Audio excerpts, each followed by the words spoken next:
Natagpuan na ang lahat ng biktima sa gumuhong landfill sa barangay Binaliw, Cebu City.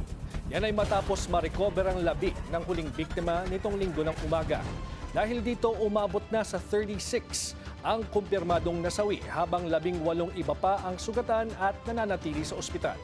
Opisyal nang tinapos ng Cebu City Government ang search and rescue operations 10 araw matapos ang insidente.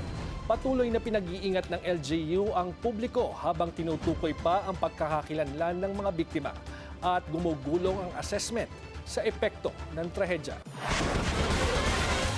Pinaiimbestigahan ni Senator Erwin Tulfo ang nangyaring landslide sa isang landfill sa Cebu City. Ayon sa senador, dapat lang na may managot ang mga ahensyang may kinalaman sa insidente, partikular ang Environment Management Bureau ng DENR. Kwestiyon ni Tulfo kung bakit pinayagan ng EMB na magtayo ng gusali sa paanan ng bundok ng basura. Kung ginawa lang daw sana ito ang kanilang trabaho, wala sanang masasawi sa trahedya.